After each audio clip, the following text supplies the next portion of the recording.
Have you ever wondered what happens when a school decides you're guilty before even hearing your side of the story?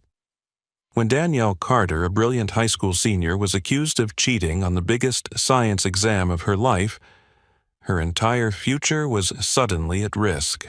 Suspended, shamed, publicly humiliated. But what if I told you? Hidden security footage and a few brave allies would reveal a truth no one saw coming. Before we dive into this emotional roller coaster of injustice, courage, and redemption. If this is your first time here, please hit that subscribe button and drop a comment below, telling us where in the world you're watching from. Your support helps us reach 1,000 subscribers so we can keep creating powerful stories like this. Have you ever stopped to think how one unfair accusation can flip a teenager's entire life upside down? For 18-year-old Danielle Carter, the day started like any other at Brookridge High, a competitive school nestled in the suburbs of northern Illinois. Danielle wasn't just another student, she was the top science student. The girl everyone secretly envied, but also the one teachers proudly showcased. That morning, Danielle sat at the back corner of room 208, her favorite spot. The sun streamed through the dusty blinds, illuminating her curly hair as she scribbled equations in her spiral notebook. Her AP Physics teacher, Mr. Ellis, was halfway through explaining the mechanics of projectile motion when the classroom door swung open with a force that silenced the entire room. Standing there was Vice Principal Mark Hastings, a tall, pale man with sharp cheekbones and a reputation for being, let's just say, selectively strict. "Miss Carter," his voice cut through the air like a blade. "Bring your belongings. You're needed in the office. Immediately." Danielle froze mid-sentence. The tip of her pen pressed so hard against her notebook that it left a dent. The entire class turned to stare. Mr. Ellis blinked in confusion. "Is this urgent? It's urgent." Hastings interrupted, not breaking eye contact with Danielle. "Let's go." Danielle's heart began to race. What could this be about? As she stuffed her books into her backpack, she could feel the whispers already starting around her. Words like trouble, cheating, and finally caught floated to her ears as she walked past her classmates. In the hallway, Vice Principal Hastings didn't speak. His polished dress shoes clicked sharply against the tile floor with every step.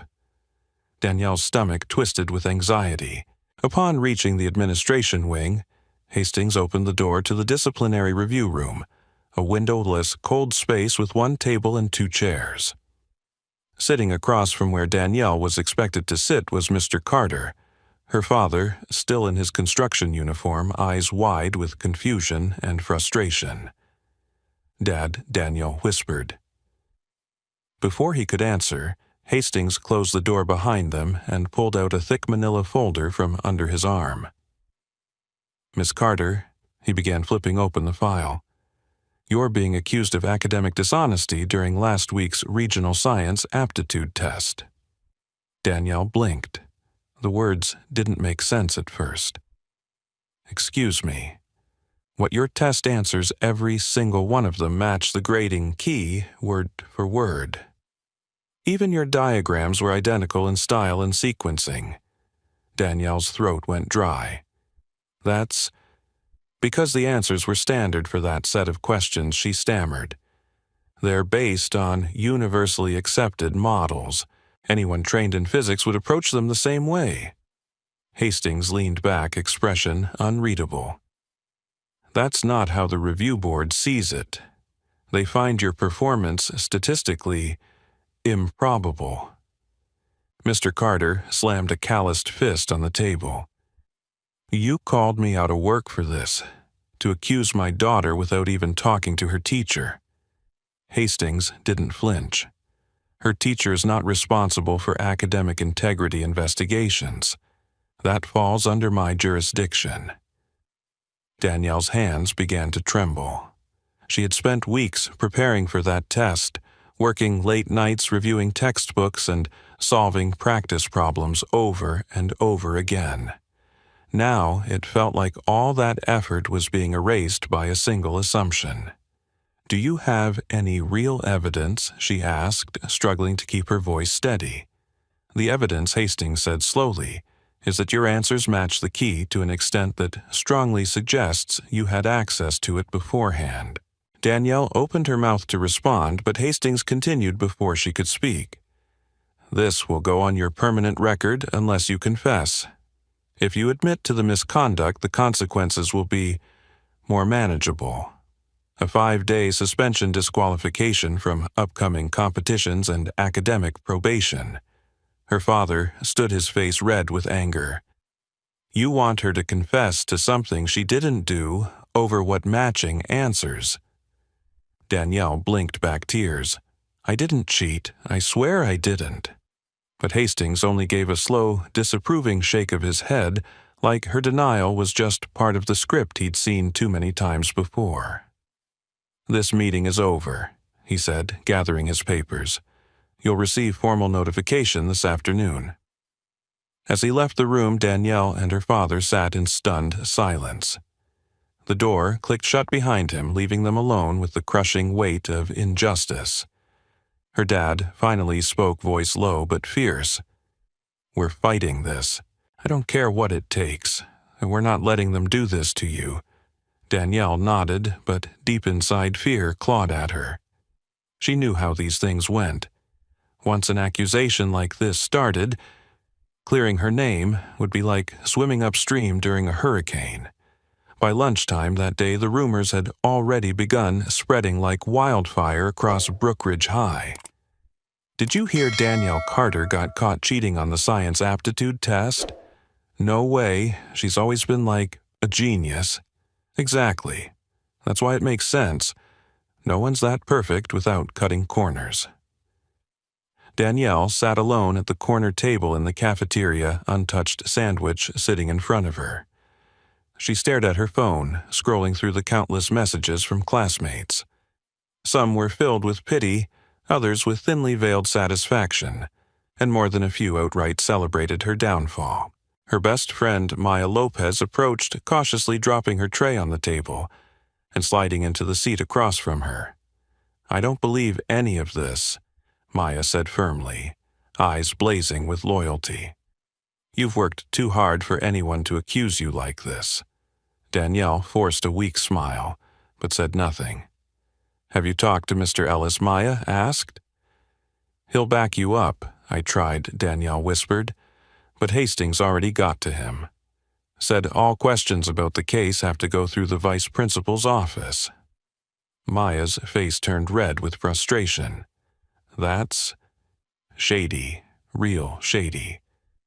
Before they could continue, Danielle's phone vibrated again. This time, it was a message from an unknown number.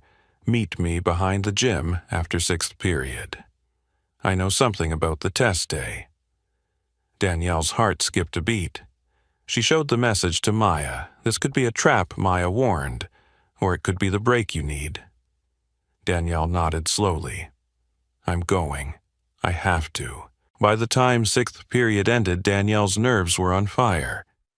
She made her way around the side of the school to the back of the gym where the maintenance entrance was located. Standing there, shifting nervously from foot to foot, was Aiden Patel, a junior who worked part-time as a student assistant in the school's administrative office. Aiden, Danielle called softly. He jumped, then motioned for her to follow him behind the equipment shed. "I don't have much time," he whispered. "And if anyone finds out I told you this, I'm done for." Told me what Danielle pressed. Aiden looked around cautiously before continuing. "I was doing filing in the front office 2 days before the test. I overheard Vice Principal Hastings talking to Mr. Morris, the testing coordinator. They were talking about sending a message to students who they felt were getting too much attention." Danielle frowned. "What does that mean they specifically mentioned you by name?" Aiden said. "Hastings was saying something about how certain students needed to understand that no one is above the rules." And then, later that day, I saw Hastings walk out of the secured testing materials room, with the answer key folder in his hand. That folder is never supposed to leave that room until the day of the test. Danielle felt her stomach drop. You're saying Hastings had access to the key before the exam and was planning something I'm saying. It wouldn't surprise me if someone planted something against you, Aiden said, glancing at his watch. I gotta go, just be careful. They're playing dirty. Before Danielle could ask more, Aiden was already jogging back toward the building. Maya, who had been hiding behind the corner, stepped out, her face pale. Oh my God, she said, they're setting you up. This isn't just an accusation, it's a hit job. Danielle clenched her fists. Then we're going to need evidence, solid, undeniable proof. That night, as she sat at the dinner table with her dad, Danielle recounted everything Aiden had told her. Mr. Carter sat back in his chair, rubbing his temples. We need to lawyer up, he finally said. I don't know if we can afford that, Danielle said quietly. Her father stood and grabbed his phone. Afford it or not, I'm not letting them destroy your future. I'm calling Mr. Bennett my old friend from the neighborhood. He's a civil rights attorney. Danielle blinked in surprise. Dad, you really think it's that serious? Her father looked at her, eyes full of protective rage. Baby girl, when a system's decided you're guilty, you don't play defense. You fight back with everything you've got. And just like that, the Carters' battle for justice began. The next morning, Attorney Malcolm Bennett walked into the Carter household carrying a battered leather briefcase and an air of quiet determination. Tall, middle-aged, with salt and pepper hair and a voice like smooth gravel, Mr. Bennett had spent 2 decades fighting cases exactly like this. Danielle, he greeted her warmly, shaking her hand. Your dad's told me what's going on, and let me be clear up front. This is serious, but it's also winnable. Danielle sat at the kitchen table, still in her hoodie and sweatpants, fighting off another wave of anxiety. Winnable, how she asked softly. Mr. Bennett pulled out a yellow legal pad. First, we file an official records request under the Student Rights and Privacy Act. They're legally required to hand over all evidence they're using against you. Test documents, proctor notes, internal emails, everything. Her dad nodded. That'll at least force them to show their hand. Second, Bennett continued. We demand to see the school's security footage from the day of the test.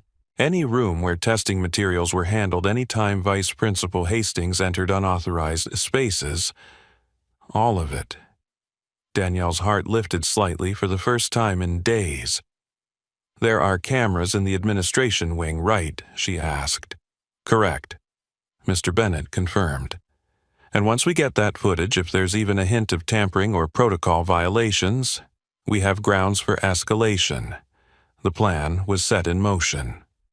That afternoon, Mr. Bennett hand-delivered a formal letter to the Brookridge High Administrative Office. Vice Principal Hastings barely concealed his irritation when Bennett arrived. This is highly irregular, Hastings said coolly, flipping through the paperwork. Not as irregular as suspending a student based on circumstantial evidence and a personal hunch, Bennett replied, maintaining eye contact. I followed procedure, Hastings said stiffly. Good, Bennett said with a slight smile. Then you won't have any problem providing the requested materials by the legal deadline. As Mr. Bennett left, Hastings stood in the doorway watching him, jaw tightening. Meanwhile, word of Danielle's suspension had spread far beyond the school walls. Local community leaders, especially from the Southside Neighborhood Association where Danielle's family lived, began to take notice. Danielle's mom, who worked at a nearby pharmacy, had to answer questions from concerned neighbors all day. Your daughter. Cheating. No way, said Miss Grant, a longtime family friend. Back at school, Maya had become Danielle's unofficial spokesperson. She cornered Mr. Ellis after class. "Sir, you know Danielle," she pressed. "You know she wouldn't cheat. Why aren't you speaking up for her?" Mr. Ellis sighed, rubbing the back of his neck. "Maya. I wish I could say more, but the administration has put a gag order on all faculty until the investigation's over. I'm walking a fine line here." Maya crossed her arms, frustration bubbling over. "You're one of the best teachers here. If you don't stand up for your students, what's the point?" Before Mr. Ellis could respond, another teacher. Miss Franklin, the journalism advisor, stepped out of the nearby classroom. "Excuse me," she interrupted, lowering her voice. "I overheard. If you really want to help your friend, meet me after school in room 117. Maya blinked. "Wait." What Miss Franklin just smiled knowingly. "Just trust me." Later that afternoon, while Mr. Bennett reviewed school policies and prepared to file for an emergency hearing with the school board, Maya slipped into room 117. Miss Franklin gestured for her to sit. "I can't go public with this," Miss Franklin began, "but I've seen enough students railroaded by administration politics to know when something smells bad." She handed Maya a flash drive. "This contains archived emails from the staff mailing list. Someone, and I won't say who, flagged a thread where Hastings discussed making an example out of a high-performing student this semester. He didn't name names, but the timing lines up perfectly with Danielle's test." Maya's eyes widened. This could be huge." Miss Franklin nodded. "Just be careful how you use it. And remember, digital footprints are forever." That night, Danielle sat on her bed, with her laptop open, reviewing the documents Mr. Bennett had gathered alongside the emails Maya brought. Her dad walked in carrying a tray with the hot tea. "You okay, kiddo?" Danielle exhaled slowly. "No, but I'm getting there." Together they sat in silence, the weight of the coming fight hanging heavy, but with one small growing thing between them, hope. By Friday morning, the tension at Brookridge High was at an all-time high. Students whispered in the hallways, teachers avoided eye contact. And Danielle felt every stare burn into her back as she walked through the building for the last time before her suspension officially began. Her locker had been cleared out the night before under supervision from security. The humiliation was complete. At home, Mr. Bennett had already filed an emergency appeal with the Brookridge School Board, requesting an immediate review of Danielle's case. That afternoon, Danielle, her father, and Mr. Bennett sat around their living room when the email notification arrived. "Look at this," Bennett said, turning his laptop toward them. The school board had agreed to hold a special hearing on Monday evening to review the disciplinary action. Danielle's heart jumped. It wasn't a victory yet, but it was something. In the meantime, Maya had been busy building an informal coalition of students who supported Danielle. She created an anonymous online petition titled "Justice for Danielle Demand, a Fair Investigation." By Sunday afternoon, the petition had gathered over 2,000 signatures, including names from former Brookridge graduates, local community leaders, and even a few teachers signing anonymously. On social media, hashtags like Yakosh Danielle Deserves, Justice, and Estopius in Schools began trending locally. But Vice Principal Hastings wasn't sitting idle. At that very moment, he sat in his office reading the petition with a dark scowl on his face. "Little troublemaker thinks she can stir up public sympathy," he muttered to himself. Grabbing his office phone, he dialed Mr. Morris, the testing coordinator. "We need to make sure our narrative stays controlled before the board meeting," Hastings said. "Review your proctor notes. Strengthen your documentation. And let's remind the faculty they're expected to remain neutral during ongoing investigations." That evening, Danielle's father received a call from Dr. Evelyn Green, the only African-American member on the school board, and a professor of sociology at the local university. Mr. Carter, Dr. Green said warmly, "I've been following your daughter's situation closely. I'd like to meet with you and Danielle before Monday's hearing." Monday morning, Danielle and her father met Dr. Green at a small coffee shop near the university campus. Dr. Green was in her mid-50s with kind eyes but a sharp analytical tone. "I've reviewed the initial disciplinary report." Dr. Green began pulling out her own folder. "There are several procedural red flags, such as Mr. Carter asked." "First," she continued, "there's no documented interview with Danielle before the suspension decision was made. Second, there's no teacher input from Mr. Ellis, her AP Physics teacher. And third," she paused for emphasis, "there's a complete lack of objective evidence beyond answer key similarity." Danielle sat up straighter. "Is that enough to help my case?" "It's enough to raise serious questions about the fairness of the process," Dr. Green replied, "especially when paired with the information your attorney submitted." Before leaving, Dr. Green offered one final piece of advice. "When you speak at the hearing, Danielle, tell your story, not just facts. Make them feel the human cost of this accusation. Make them see the girl they're about to destroy over bias and assumptions." That night, the Brookridge School Board meeting room was packed to capacity. Parents, students, teachers, and reporters filled every available seat and spilled into the hallways outside. Danielle sat with her dad and Mr. Bennett at the front, heart-pounding.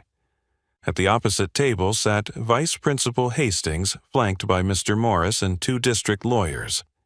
At exactly 6:00 p.m. Board, President Laura Whitaker called the meeting to order. "Tonight, we are here to review the disciplinary action taken against Danielle Carter," she began. "All parties will have the opportunity to present statements and evidence. The board will deliberate and reach a decision by the end of this session." As the formalities began, Danielle took a deep breath, squeezing her dad's hand under the table. This was it, her moment to fight back. The boardroom air felt thick, almost electric, with tension. Vice Principal Hastings was the first to present. With practiced calm, he stood and began clicking through a prepared PowerPoint presentation. "Members of the board," he began, "the integrity of Brookridge High's academic reputation is paramount. Unfortunately, we had to take swift action when irregularities surfaced regarding Miss Carter's performance on the Regional Science Aptitude Test." He pointed to a projected graph showing Danielle's answer sheet compared side by side with the official answer key. "As you can see, the overlap is statistically improbable." Murmurs rippled through the room. Furthermore, Hastings continued, "Our testing coordinator, Mr. Morris, submitted a Proctor report indicating that Miss Carter appeared distracted and frequently looked around the room during the exam." Danielle's jaw tightened. That was a blatant lie. She remembered focusing entirely on her paper. Next, Mr. Morris took the floor. In a monotone voice, he repeated much of what Hastings had said. No students were permitted near the testing materials before the exam, Morris insisted. "And I noticed Miss Carter looking up multiple times, which I logged as suspicious behavior." Mr. Bennett scribbled a note and slid it across to Danielle. "Stay calm. Let them talk. Then we dismantle it piece by piece." When Hastings finished board, President Whitaker nodded. "Thank you, Mr. Hastings. Now, Miss Carter, Mr. Carter, and Mr. Bennett, you may present your defense." Danielle stood slowly, her knees trembling slightly, but her voice when she spoke came out clear and steady. "Good evening," she began, locking eyes with each board member one by one. "I've attended Brookridge High for 4 years. I've earned top grades in every science class. I've won regional competitions. I've tutored struggling students after school. My teachers know my work ethic. My classmates know how much time I put in." She paused, taking a breath. "I didn't cheat. I earned that score.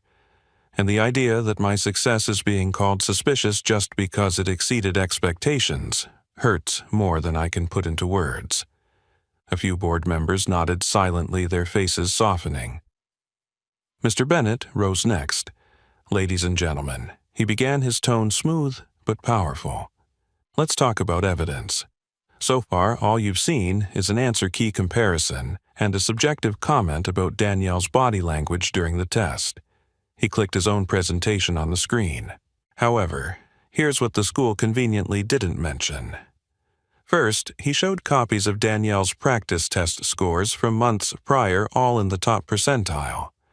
Next, he revealed email excerpts provided anonymously. Thank you, Maya and Ms. Franklin, showing Vice Principal Hastings making troubling remarks about certain students needing a wake-up call. Gasps filled the room. But the real turning point came next. We also filed an urgent request for school security footage, Mr. Bennett said. We'd like to play a clip from the administration wing, 2 days before the exam. The projector flickered. On screen, everyone watched as Vice Principal Hastings was caught on camera, entering the secured testing materials room alone without logging entry and carrying out the folder containing the answer key. The timestamp was clear. The footage undeniable. Hastings' face turned pale. Mr. Bennett paused the video dramatically. Members of the board, why would the vice principal need unsupervised access to testing materials 2 days before the exam, and why was this fact omitted from all internal reports? The room fell into stunned silence. Hastings opened his mouth to respond, but Mr. Bennett raised a hand. We're not done. He then displayed statements from Danielle's classmates and teachers attesting to her academic integrity, as well as a sworn affidavit from Aiden Patel, the student assistant who overheard Hastings discussing plans to send a message. Dr. Green, seated among the board members, leaned forward. Vice Principal Hastings cared to explain. Hastings' lips quivered, but no words came out. Board President Whitaker cleared her throat. We'll recess for 15 minutes before reconvening for deliberation. As board members filed out, Maya squeezed Danielle's hand from the audience. You did it, she whispered. Danielle shook her head, barely holding back tears. Not yet, she said. But I hope soon. 15 minutes later, the school board members filed back into the room, their faces grave but determined. President Whitaker called the meeting back to order. After reviewing the new evidence and discussing the procedural failures at length, she began. The board has reached a decision. Danielle's heart felt like it was pounding in her throat.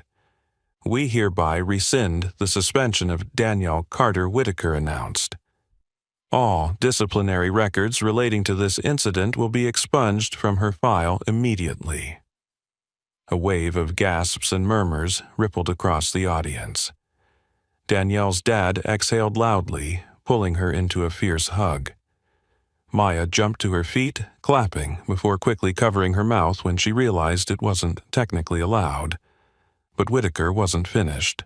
Furthermore, she continued, glancing down at her notes. We will conduct a full investigation into the conduct of Vice Principal Hastings regarding this matter.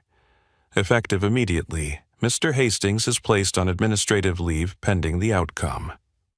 The room went silent again, this time from sheer shock. Hastings rose from his seat, face flushed deep red. This is a mistake. You're letting one-sided evidence cloud your judgment. Dr. Green spoke next, her voice steady but sharp. What's clouded, Mr. Hastings, is your ability to see your own bias. This board has a duty to protect every student, including those who challenge outdated expectations. Security escorted Hastings out as murmurs grew into applause, louder and louder, with every step he took toward the exit. After the meeting adjourned, dozens of people surrounded Danielle, offering hugs, apologies, and congratulations. Several teachers approached quietly, including Mr. Ellis, who looked genuinely emotional. I'm sorry I didn't speak up sooner, he told her. I should have trusted my instincts. You've always been one of the most honest students I've taught. Danielle nodded, blinking back tears. I get it, she said. But next time, be louder. The following morning, Brookridge High felt like an entirely different school. When Danielle walked through the main entrance, students who had once whispered behind her back now offered encouraging nods, high fives, even applause. Maya met her by her locker, grinning ear to ear. "Girl, you're a legend now," she teased. "You broke the system and survived." Danielle chuckled. "Let's not get ahead of ourselves. I still have calculus homework due." "True, but now you're doing it as the girl who took down Vice Principal Hastings." The day flew by, with teachers treating Danielle with newfound respect. Even Miss Franklin gave her a quiet thumbs up in the hallway. By lunch, the local news van had shown up outside the school gates, reporters eager to get quotes for the evening broadcast. Mr. Bennett advised Danielle to decline interviews for now, focusing instead on regaining her academic rhythm. But as Danielle sat at her usual lunch spot, Maya pulled out her phone and grinned. "You should see the school subreddit," she laughed. "Someone made a meme of you as Katniss from The Hunger Games. Caption says, 'The girl who defied the principal.'" Danielle laughed for the first time in days. "Great," she said with mock sarcasm. "Just what I need, internet immortality." That afternoon, an unexpected email arrived in Danielle's inbox. Subject, from someone who should have spoken up. Sooner, the message was from Aiden Patel. It read, "I'm sorry I stayed quiet for so long. I just wanted you to know. What you did helped more people than you realize. Hastings has been intimidating students for years. Maybe now, things will finally change." Danielle stared at the screen, a lump forming in her throat. Maybe this wasn't just about her, after all. Maybe it was about every student who'd ever felt powerless. And maybe this was just the beginning. Over the next few weeks, the ripples from Danielle's case continued to spread through Brookridge High. A special committee was formed to review all disciplinary actions from the past 5 years, searching for patterns of bias or misconduct. Students who had previously stayed silent about unfair treatment by Hastings and other administrators began coming forward. Anonymous surveys flooded in, old emails surfaced. Whisper networks among students and faculty grew into open discussions. One Friday afternoon, Danielle found herself summoned to the principal's office, but this time under completely different circumstances. Principal Laura Chen, who had taken over in Hastings' absence, greeted her with a warm smile. "Danielle, come in," she said, gesturing toward the seat across from her desk. Danielle sat unsure of what to expect. "I wanted to personally apologize," Principal Chen began, "for what you went through. This school failed you, and while we can't change the past, we're committed to doing better moving forward." Danielle nodded silently, still processing the shift in tone and treatment. Chen continued, "The board has also recommended that we establish a student advocacy council, and we'd like to invite you to be one of its founding members." Danielle blinked. "Wait, you want me to help design school policy?" "Exactly," Principal Chen smiled. "We want students' voices at the table. Real voices, not token ones." Danielle felt a slow, genuine smile spread across her face. "I'd be honored," she said. Later that evening, as she sat on her bedroom floor surrounded by textbooks and study notes for the upcoming statewide science competition, Danielle's phone buzzed with a notification. It was a text from an unfamiliar number. "Hey, it's Tyler. I know we don't know each other well, but I just wanted to say what you did took guts. Thanks for making this school better for all of us." Danielle smiled at the screen, typing back a simple, "Thanks. And don't forget, finals are next week. Keep studying." At school, Maya had fully embraced her role as Danielle's unofficial PR manager. She convinced Danielle to write an op-ed for the school newspaper titled, "What Fairness Really Looks Like Lessons from an Unfair Accusation." The article went viral within the district. Other students from neighboring schools began reaching out, sharing their own stories of unfair discipline and bias. One message stood out. A senior from a different high school wrote, "Thank you for telling your story. Last year, I almost got expelled for something I didn't do. Seeing you fight back, it gives me hope." Danielle saved the message, rereading it more than once. The night before the state competition, she sat at the kitchen table with her dad. "You ready for tomorrow?" he asked, sipping his coffee. Danielle nodded. "More ready than I've ever been." Her dad smiled proudly. "No matter what happens, remember this: you already won something way bigger than a science trophy." Danielle chuckled. "Yeah, but I wouldn't mind winning both." They laughed together, the heaviness of the past month finally lifting at least a little. As she packed her calculator and notes for the competition, Danielle paused for a moment, looking at her reflection in the window. The girl staring back at her wasn't just a top student anymore. She was an advocate, a fighter, and most importantly, she was still standing. The day of the state science aptitude competition arrived with clear skies and crisp autumn air. Danielle stood backstage at the auditorium wearing her favorite navy blue sweater and clutching a small lucky charm her mother had given her years ago. Her dad, Maya, and even Mr. Bennett sat in the front row waving supportively when she peeked through the curtain. One by one, students from all over the state presented their solutions to complex scientific problems, but when Danielle's name was called, the applause was louder than she expected. Even students from rival schools seemed to know her story. She took a deep breath and stepped onto the stage. Her presentation focused on algorithmic bias in educational assessments, weaving in real-life scenarios of how testing systems, human and digital, can unintentionally disadvantage minority students. Her voice was steady, her logic airtight, and her examples compelling without sounding bitter or angry. When she finished, the judges sat in stunned silence for a brief moment before leading a standing ovation. Later that evening, during the award ceremony, Danielle was announced as the state champion. Her name echoed across the auditorium as she walked to the podium to accept her medal. In her brief acceptance speech, she looked out at the audience and said, "I hope my journey reminds all of us that academic excellence shouldn't have a color or a stereotype. Every student deserves to be evaluated on their work, not on assumptions about who they are or where they come from." The crowd erupted in applause. Back at home that night, sitting on her bedroom floor, Danielle scrolled through social media posts. Messages of congratulations, hashtags celebrating her victory, and news articles highlighting both her win and the school injustice that led to her public spotlight.